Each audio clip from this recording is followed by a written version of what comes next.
Halo, Assalamualaikum warahmatullahi wabarakatuh.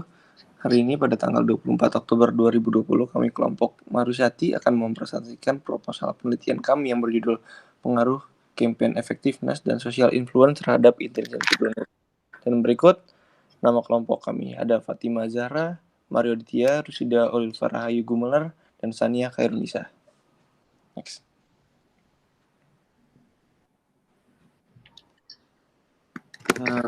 Berikut tabel konten kita. Selanjutnya ada sedikit model gambaran dalam penelitian kami. Nah, yang pertama, bab 1 mengenai latar belakang, masalah penelitian, tujuan penelitian, manfaat penelitian, ruang lingkup penelitian, dan sistematik penelitian akan diisi oleh saya, Mario Aditya. Nah, berdasarkan KBBI, donasi adalah sumbangan tetap atau berupa uang dari penerima atau orang yang suka memberi uang kepada perkumpulan. Nah, sebagian besar masyarakat Indonesia sudah mengenal aktivitas berdonasi sejak dini, seperti menyumbang uang di rumah ibadah atau ke fakir miskin.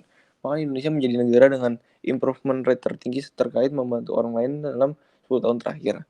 Terbukti pada World Giving Index 2018 yang dikeluarkan oleh Charities Aid Foundation menobatkan Indonesia sebagai negara paling dermawan dengan peringkat 1 dari 144 negara. Indikator penilaian ini mencakup donasi uang, partisipasi menjadi relawan, dan membantu orang asing. Donasi uang menjadi aktivitas yang paling dominan bagi masyarakat Indonesia, di mana sebanyak 78% masyarakat Indonesia melakukan ini. Nah, banyak faktor memotivasi seorang untuk melakukan donasi, yaitu ada faktor internal dan faktor eksternal. Faktor internal seperti religiositas atau empati, sedangkan faktor eksternal berupa ajaran langsung dari orang lain, konformitas, atau perspektif pribadi terhadap norma yang berlaku di sekitar. Nah, pengaruh sosial ini dapat terbagi menjadi normatif influence dan informational influence. Nah, normatif influence mengacu pada fakta bahwa seseorang terkadang mengubah perilaku, pemikiran, atau nilai mereka agar disukai dan diterima oleh orang lain, dan informatif influence mengacu pada informasi atau argumen baru yang diberikan dalam diskusi kelompok yang mengubah sikap, keyakinan, atau perilaku anggota kelompok. Ya. Selanjutnya, penggunaan social networking site atau SNS. Di sini yang meningkatkan dalam beberapa tahun terakhir mendorong pertumbuhan online advertising sebagai salah satu instrumen pemasaran. Godes dan kawan-kawannya pada 2009 dan Kumar dan kawan-kawannya pada 2012 menyebutkan bahwa sosial media marketing memungkinkan kampanye iklan seperti word of mouth, menimbulkan brand awareness dan meningkatkan sales revenue. Pertemuan ini sejalan dengan tren penggalangan dana ya daring atau online fundraising yang dilakukan organisasi nirlaba serta berdirinya online platform untuk menggalang dana seperti Kita Bisa, WeCare.id, dan sebagainya. Nah, fundraising campaign yang semakin banyak dijumpai pengguna SNS mendorong penggalang dana untuk lebih efektif dalam memasarkan campaign tersebut. Berbeda dengan online advertising, pada umumnya efektivitas online fundraising campaign dapat dilihat dari nominal donasi yang terkumpul. Nah, di sini penggunaan online advertising tidak lepas dari emotional appeals berdasarkan hasil-hasil penelitian dahulu oleh Chang pada 2011 dan Lewin dan teman-temannya pada 2014 dan Renner dan kawan-kawannya pada 2013. Salah satu jenis emotional appeals yang efektif untuk iklan organisasi adalah daya tarik emosional berdasarkan good appeals tersebut. Informatif dapat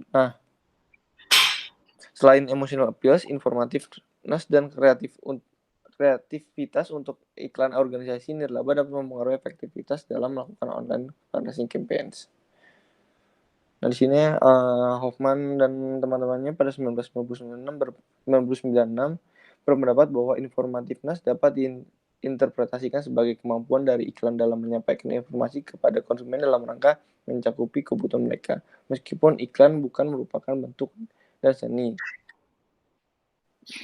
Nah, mulai trainingnya online fundraising campaign ini juga melahirkan data privacy concern. Di sini data privacy concern ini diadopsi pengertiannya oleh Webkin pada 1967 tentang privasi, dan baik dan kawan-kawannya pada 2012 telah mendefinisikan privacy concern tersebut sebagai suatu tingkatan di mana konsumen mulai merasa resah terhadap potensi ketergantungan hak untuk melindungi informasi pribadi mereka. Hal ini menjadi salah satu kekhawatiran donatur dalam melakukan donasi online karena khawatir data pribadinya terekspos. Nah, Kitabisa merupakan penyedia platform crowdfunding terbesar di Indonesia yang berfokus pada isu sosial dan mulai ramai dikenal dengan melakukan aktivitas promosi dengan membuat kegiatan di media sosial. Nah, saat ini kitabisa.com telah menghubungkan 3.853 orang dan sudah memfasilitasi 63.964 penggalangan dana. Namun, angka tersebut bukanlah jumlah yang paten karena setiap harinya jumlah orang yang melakukan donasi melalui platform Kitabisa terus bertambah. Nah, penelitian ini memfokuskan pada strategi Kitabisa dalam mengkomunikasikan online campaign-nya sehingga audiens memiliki intensi untuk melakukan donasi. Penelitian ini merupakan penelitian replikasi yang dilakukan oleh Jun Lee dan Ilyo Behong pada tahun 2016. Dari penelitian ini akan menggunakan emotional appeal, informativeness, creativity, dan data concern untuk menganalisis campaign effectiveness dan social influence pada online crowdfunding yang menjadi main core bisnis Kitabisa. Selanjutnya,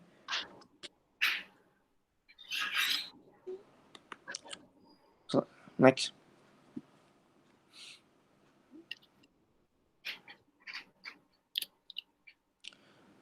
Selanjutnya saya akan membahas tentang rumusan masalah. Penelitian sebelumnya dilakukan oleh Jun Lee dan Ilyo Behong pada tahun 2016 mencoba untuk mengkonseptualisasi efektivitas iklan SNS sebagai sebuah konsep yang mencakup daya emosional appeal, informatif, dan kreatif yang semuanya memiliki potensi untuk berkontribusi pada positif online behavior.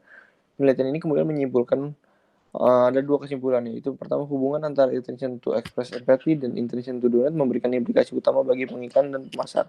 Tanggapan SNS yang positif dapat membantu menghasilkan tanggapan pemasaran langsung. Misalnya, intention to donate membantu meningkatkan jumlah dana yang berhasil terkumpul. Dan kesimpulan yang kedua yaitu hasil penelitian tersebut menentukan 3 antecedent behavioral attention to express empathy tentang iklan SNS, yaitu attitude toward empathy expression, subjective norm, and privacy concern. Secara khusus, keinformatifan dan kreativitas periklanan ditemukan sebagai prediktor yang signifikan dari sikap terhadap ekspresi empati, sementara daya tarik emosional tidak.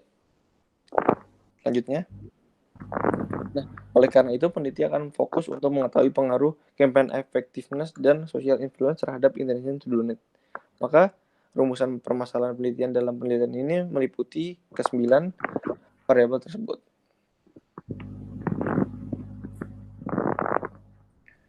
Dan dari masalah penelitian latar belakang yang telah saya jelaskan, adapun tujuan penelitian kami seperti berikut.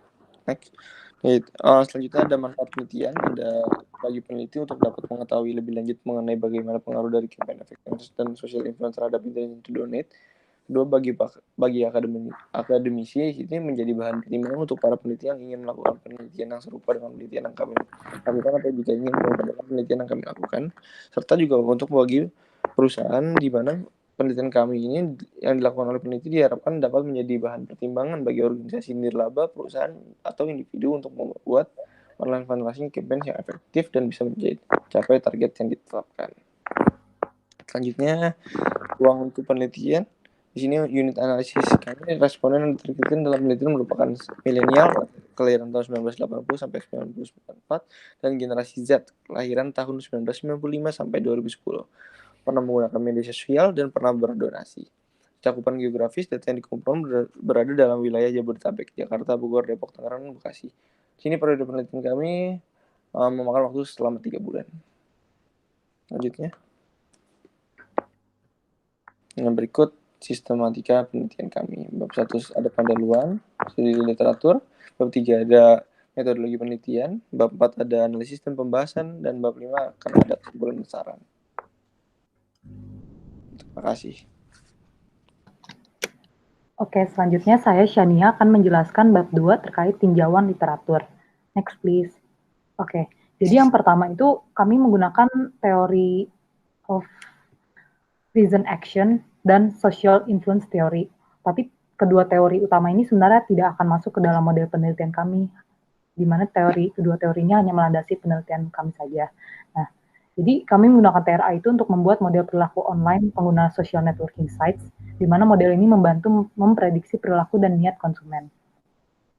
Jadi bisa dibaca definisinya bahwa theory of reason action itu merupakan perilaku individu dikonseptualisasikan sebagai konsekuensi dari niat perilaku yang dipengaruhi oleh sikap dan subjektif norm terkait perilaku ini. Nah, social influence theory hadir dalam electronic world. Oh ya, maksudnya social influence theory ini sebenarnya mencerminkan terkait perilaku online pengguna juga kan dari sudut pandang lainnya. Nah, Chu pada penelitian dilakukan Chu pada tahun 2009 menjelaskan bahwa pengaruh interpersonal yang ada di SNS itu berfungsi sebagai pendorong keterlibatan pengguna di e-word of mouth, di mana social influence theory hadir dalam e-word of mouth ini yang terbentuk dalam SNS. Dan e-word of mouth ini bisa mempercepat penyebaran iklan dalam SNS. Nah, jadi selanjutnya ternyata theory of reason action dan social influence theory ini bisa bisa kayak memprediksikan gitu kan model perilaku online pengguna SNS, terutama yang terkait dengan iklan SNS. Nah, ternyata perilaku diseminasi online dalam SNS ini juga mencakup faktor penggerak intention to express empathy terhadap iklan SNS. Faktor ini terdiri dari faktor internal dan eksternal. Faktor internal itu yang pertama, maksudnya itu adalah evaluasi pengguna atas hasil dari perilaku tertentu, perilaku si pengguna itu. Sedangkan faktor eksternal itu mencakup seperti kayak bagaimana persepsi pengguna terhadap perilaku orang lain atau evaluasinya terhadap perilaku orang lain, dan ini juga bisa mencakup tekanan sosial yang mendorong pengguna untuk berperilaku. Next please. Selanjutnya juga ada teori elaboration likelihood model yang sebenarnya tidak masuk ke model penelitian kami, namun melandasi penelitian kami ini. Nah, teori elaboration likelihood model ini sebenarnya merupakan teori persuasi yang dapat membantu dalam menjelaskan pengaruh emosi terhadap perubahan sikap. Jadi bisa dilihat di model itu bahwa ILM itu memiliki dua jalur berbeda yang dapat digunakan saat membujuk orang lain, yaitu central route dan yang kedua peripheral route. Central route itu berkaitan dengan pemrosesan kognitif dari konten pesan, sedangkan peripheral route itu lebih mengandalkan peripheral cues seperti misalnya nada bicara, kredibilitas, seseorang yang membujuk gitu dan sebagainya, dibanding konten pesan iklan gitu. Nah, lalu teori ini juga menambahkan bahwa pesan yang memuat peripheral cues yang menarik itu dapat berpengaruh kuat, terutama ketika penerima pesan itu tidak tertarik atau tidak dapat memproses sebuah konten. Maksudnya itu, jadi kayak pesan yang memuat peripheral cues yang menarik itu bisa saja membuat audiens itu cenderung menggunakan peripheral route dalam memproses pesan ketimbang central route gitu. Maka hal ini mengimplikasikan bahwa emotional appeal yang merupakan salah satu peripheral cues itu dapat berkontribusi terhadap peripheral route ketika melihat iklan SNS, dan emotional appeal ini dapat berperan lebih besar ketimbang konten-konten pesan gitu, atau misalkan kayak informational appeal yang terdapat dalam central route. Next please. Nah, lalu selanjutnya ada berbagai variabel yang masuk ke model penelitian kami. Yang pertama ini kan ada advertising effectiveness.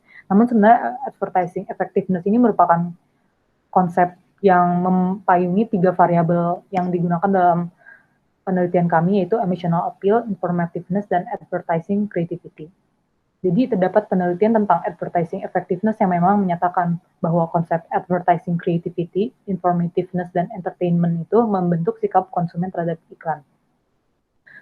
Walaupun penelitian tersebut bertujuan untuk menentukan pembentuk sikap terhadap iklan, penelitian kami ini berfokus pada identifikasi pembentuk attitude toward empathy expression yang diadaptasi ke konteks SNS.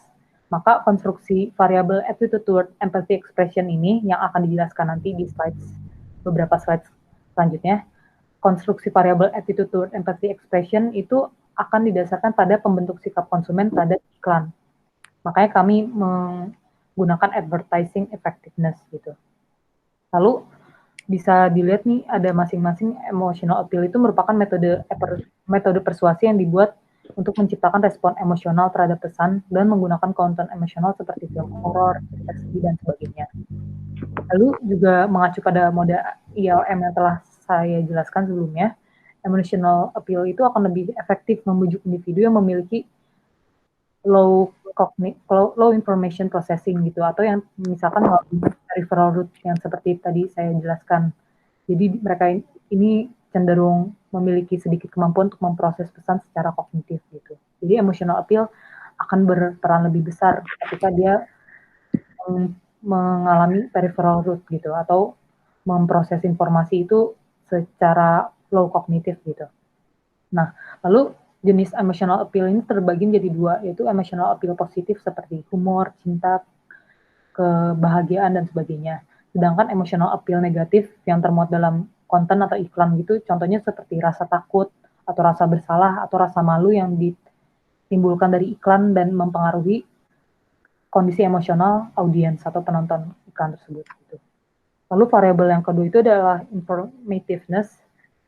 Informativeness ini merupakan kemampuan untuk memberikan informasi yang relevan secara efektif, di mana variabel informativeness ini mencakup rational appeal, karena informativeness itu membantu konsumen untuk membuat keputusan logis dan rasional berdasarkan utilitas produk yang dijelaskan atau diiklankan dari sebuah konten gitu. Lalu yang ketiga itu ada advertising creativity, yaitu konsep yang menjelaskan sejauh mana iklan itu asli dan tidak terduga. Nah, karakteristik advertising creativity menurut penelitian yang dilakukan Smith pada tahun 2007, pertama itu ada divergence, di mana iklan itu memuat unsur-unsur yang baru, berbeda, atau tidak biasa bagi audiensnya atau bagi penonton iklannya. Lalu yang kedua itu adalah karakteristik relevance, di mana iklan ini memuat unsur-unsur yang bermakna, sesuai, berguna, atau berharga bagi audiens. Oke, selanjutnya ada variabel attitude toward empathy expression.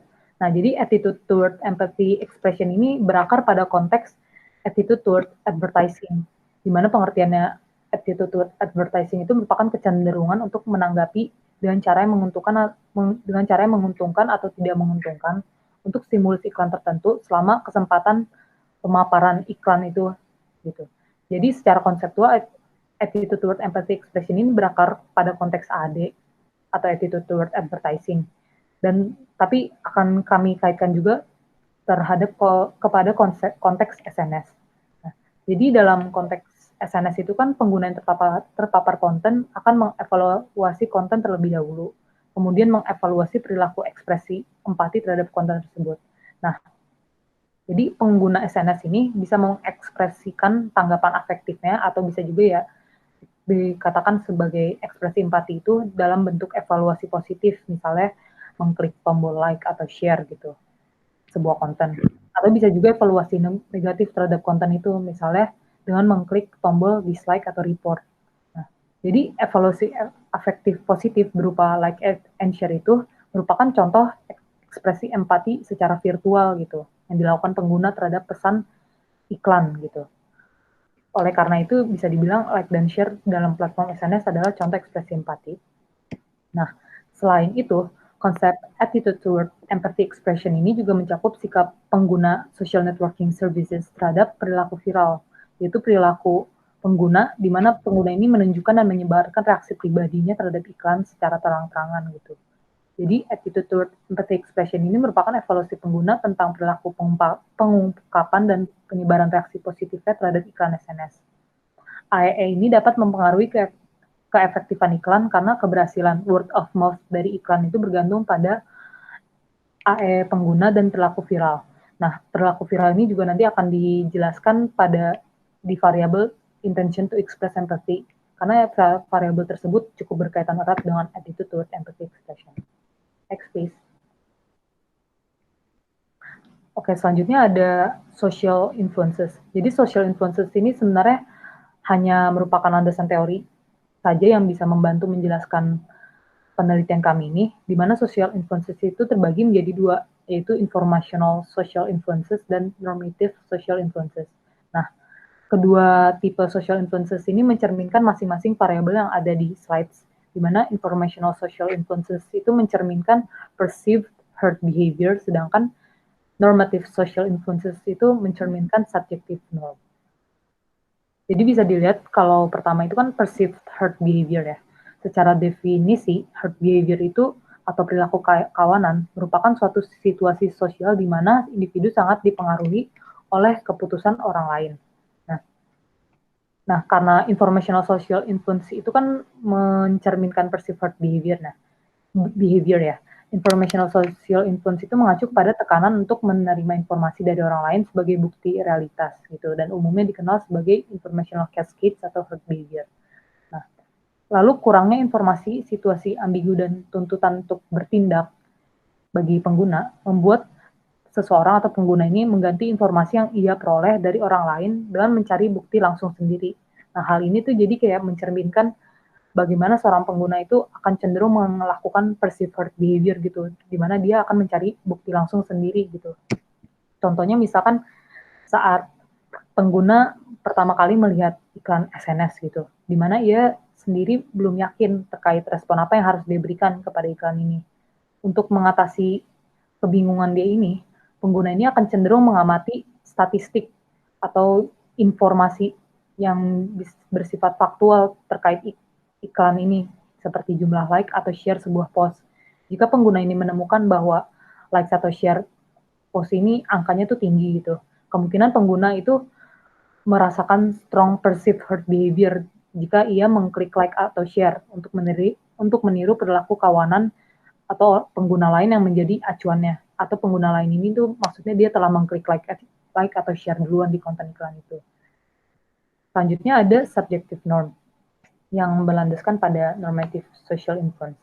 Jadi secara definisi, subjective norm itu merupakan persepsi atau pendapat tentang apa yang orang lain yakini harus dilakukan oleh seseorang.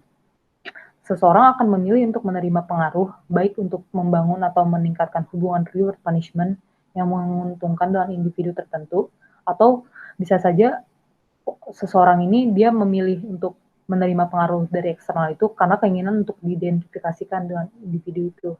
Jadi hal ini mencerminkan subjective norm gitu. Jadi kan yang bisa membedakan dari perceived behavior dan subjective norm itu sebenarnya simpelnya kalau perceived behavior itu kan didasarkan pada motivasi seseorang tapi masih bersifat rendah, di mana contohnya itu hanya sebatas ingin mengurangi ketidakyakinan seseorang gitu. Sedangkan kalau subjective norm itu berkaitan dengan motivasi seseorang yang sudah pada tahap yang lebih tinggi gitu, di mana seseorang ini ingin mempertahankan hubungan yang menguntungkan dengan pihak yang dijadikan acuannya itu. Nah, lalu karena subjective norm ini dicerminkan oleh normative social influence ini terbagi menjadi dua, yaitu value expressive influence, di mana value expressive influence itu dimotivasi oleh keinginan untuk meningkatkan citra diri melalui asosiasi seseorang dengan referensinya gitu, seperti misalkan tokoh terkenal gitu. Jadi value expressive influence itu mencerminkan seseorang yang melakukan identifikasi terhadap preferensinya gitu, atau seseorang yang dia jadikan sebagai acuan.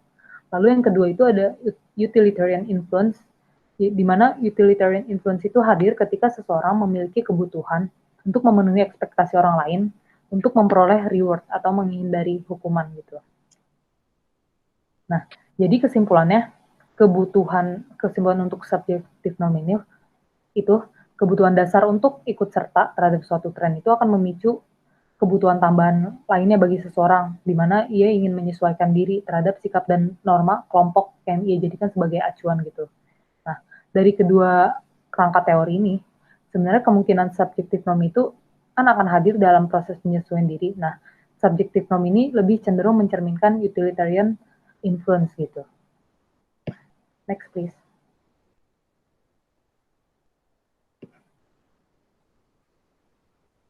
Selanjutnya ada intention to express empathy. Nah, jadi intention to express empathy itu kan cukup berkaitan erat ya dengan attitude toward empathy expression yang sebelumnya sudah saya jelaskan. Nah, intention to express empathy itu dalam SNS, terutama dalam konteks SNS itu pastinya dia mempertimbangkan pesan konten dan fitur konten iklan itu. Dan fenomena intention to express empathy ini juga bisa dilihat dari perspektif perilaku viral, seperti attitude toward empathy expression kan juga bisa dilihat dari perspektif perilaku viral ya, di mana perilaku viral itu didefinisikan sebagai perilaku yang pengguna SNS yang bergantung secara langsung pada sifat konten terkait gitu. Lalu penelitian yang dilakukan oleh Eckler dan kawan-kawannya pada tahun 2011 menunjukkan bahwa seseorang itu lebih mungkin untuk menyebarkan iklan viral yang memuat konten positif dan koaktif dibanding konten negatif. Lalu ada penelitian lain yang dilakukan oleh Brown dan kawan-kawan dan juga penelitian yang dilakukan oleh Xu dan kawan-kawan yang menyatakan bahwa terdapat hubungan antara niat seseorang untuk menyebarkan konten dengan pesan konten yang lebih utilitarian atau hedonis. Maksudnya lebih utilitarian itu pesan konten yang lebih memberikan manfaat gitu, dan hedonis itu pesan konten yang memberikan unsur fun gitu bagi penontonnya. Lalu perilaku penyebaran ini juga berkaitan dengan keinginan untuk bersenang-senang dan hubungan sosial. Jadi bisa dikatakan bahwa intention to express empathy itu bisa berkaitan dengan konten pesan yang termuat di dalamnya atau juga fitur-fitur konten lainnya gitu. Terus juga ada hubungan antara niat untuk menyebarkan konten itu dengan keinginan untuk bersenang-senang gitu dan juga keinginan si pengguna ini terkait hubungan sosialnya dengan pengguna lainnya gitu. Next please. Oke, jadi variabel yang terakhir itu adalah intention to donate, di mana variabel ini merupakan dependent variable dalam model penelitian kami. Nah, jadi secara umum itu kan ada 3 jenis donasi ya, yaitu donasi darah, donasi waktu, dan donasi uang. Penelitian kami ini berfokus pada donasi uang, karena donasi uang itu dapat dikumpulkan melalui transaksi online yang diinisiasi oleh seorang pengguna gitu, dalam konteks SNS. Karena kan penelitian kami fokusnya pada konteks SNS. Nah, perilaku berdonasi seseorang itu dapat dipengaruhi oleh persepsi individu yang sesuai dalam berdonasi berdasarkan nilai, pemahaman, dan sikap si individu ini. Selain itu, hal-hal yang memotivasi seseorang untuk berdonasi itu mencakup faktor-faktor yang sempat dijelaskan di latar belakang tadi seperti religiositas, rasa empati, ajakan langsung dari orang lain, konformitas, atau persepsi pribadi terhadap norma yang berlaku di sekitar. Tapi ada faktor lain yang berkaitan dengan kampanye donasi itu sendiri, misalkan kayak konten kampanye donasinya, dan juga channel atau metode donasinya itu juga mempengaruhi kecenderungan seseorang untuk berdonasi ke kampanye terkait. Sekian dari saya, selanjutnya akan dijelaskan oleh teman saya.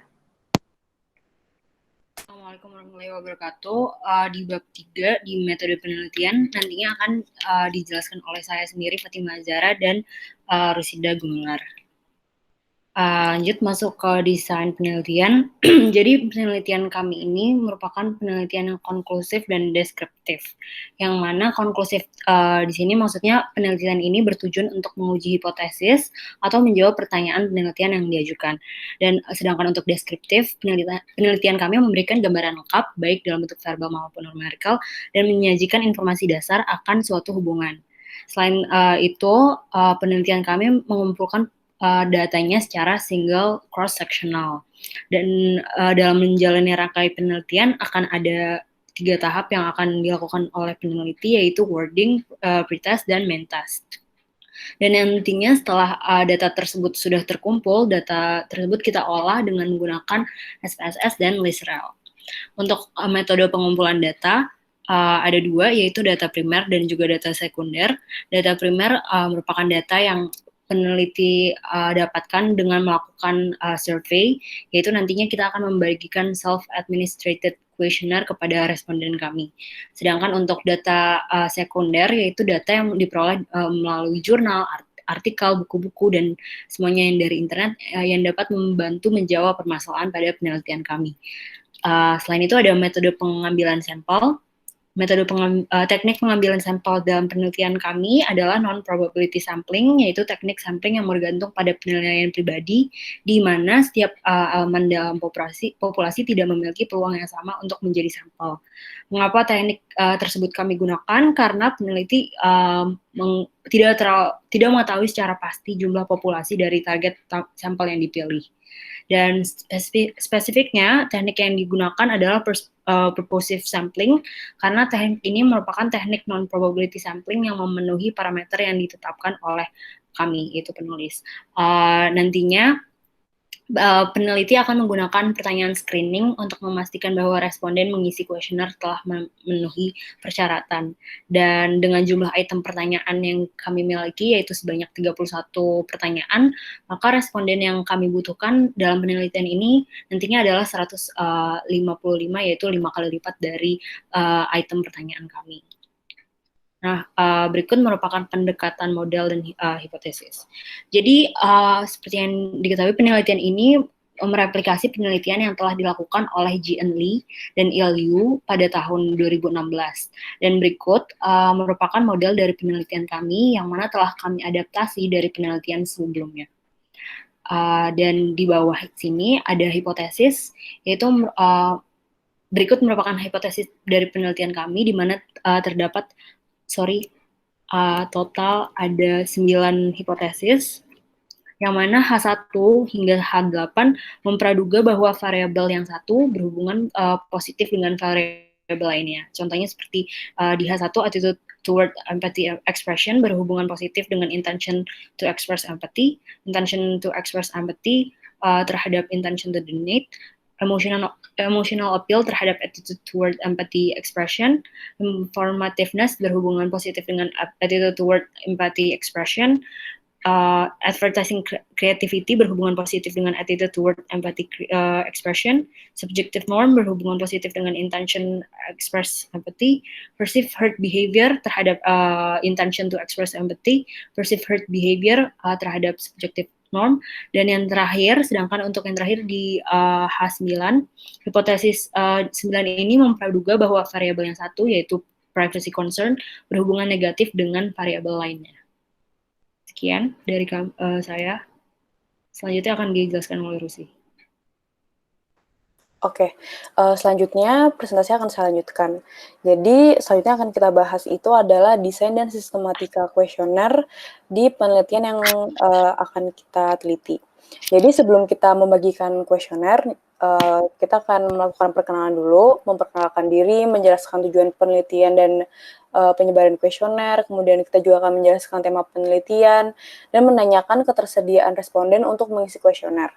Kemudian juga akan ada pertanyaan penyaring, yaitu apakah responden ini tinggal berdomisili di Jabodetabek, kemudian termasuk generasi apakah responden, kemudian apakah responden ini pengguna aktif sosial media, dan juga apakah responden ini pernah melakukan donasi secara online.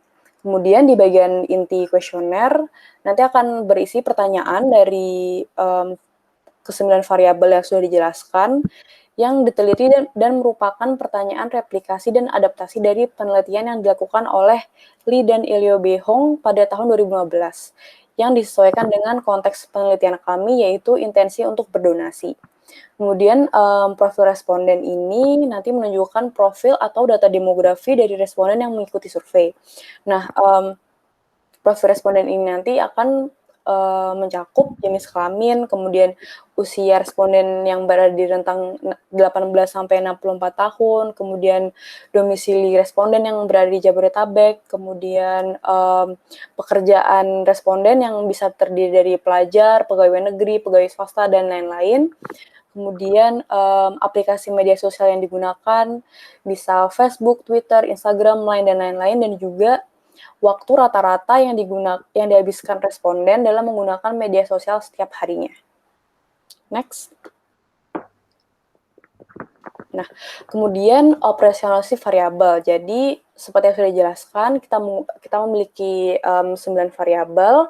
Yang pertama yaitu emotional appeal, yang memiliki definisi sejauh mana respons emosional yang dipicu saat melihat iklan pada media sosial. Nah, pada emotional appeal memiliki 3 item pengukuran yang seperti ada di slide. Kemudian yang kedua, variabel kita adalah informativeness, yaitu sejauh mana iklan pada media sosial menawarkan informasi yang dianggap berguna oleh pengguna. Informativeness ini memiliki 3 item pengukuran seperti yang bisa dibaca di slide. Next.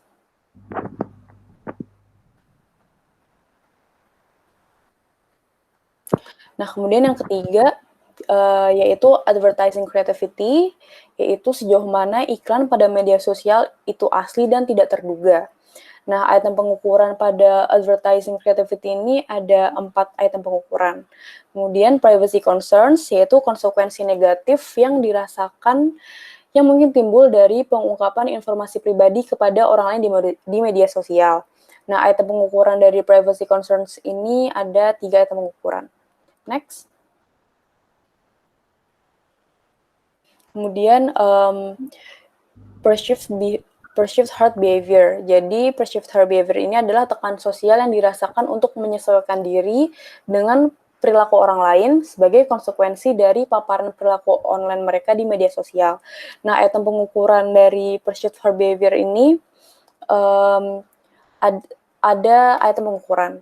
Kemudian attitude toward empathy expression, yaitu kecenderungan untuk menanggapi dengan cara yang menguntungkan atau tidak menyenangkan tentang mengklik suka, tombol suka di iklan media sosial. Nah, untuk attitude toward empathy expression ini seperti yang ada di slide, yaitu ada 4 item pengukuran. Next. Nah, kemudian subjective norm, yaitu tekanan sosial yang dirasakan untuk mematuhi perilaku yang diharapkan dari pengguna oleh referensi penting. Nah, subjective norm ini memiliki 4 item pengukuran. Kemudian, intention to express empathy, yaitu kemungkinan yang dirasakan bahwa pengguna akan terlibat dalam perilaku mengklik suka di iklan media sosial, dan variabel ini memiliki 2 item pengukuran. Kemudian yang terakhir, intention to donate, yaitu persepsi kemungkinan bahwa pengguna akan melakukan donasi. Nah, intention to donate ini memiliki 4 item pengukuran. Next. Ya, kemudian metode analisis data. Jadi dalam menganalisis data penelitian kami, yang pertama kami akan melakukan analisis kuesioner awal menggunakan wording test.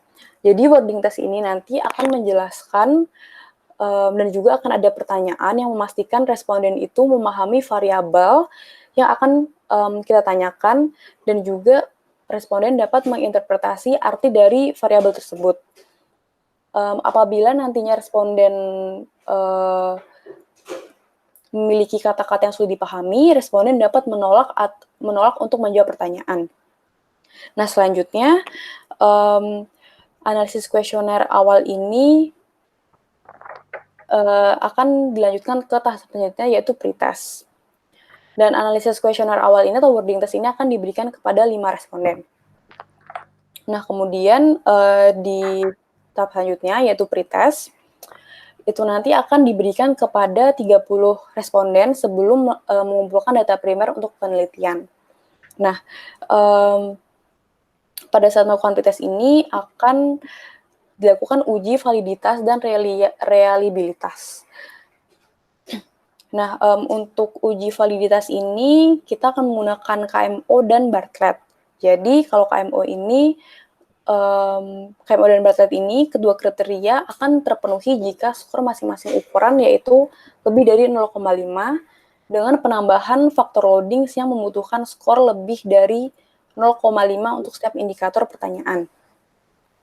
Nah, kemudian untuk mengukur reliabilitasnya, kami perlu mencari koefisien Cronbach alpha dengan informasi bahwa suatu indikator dapat dikatakan reliable jika skornya itu lebih dari 0,6.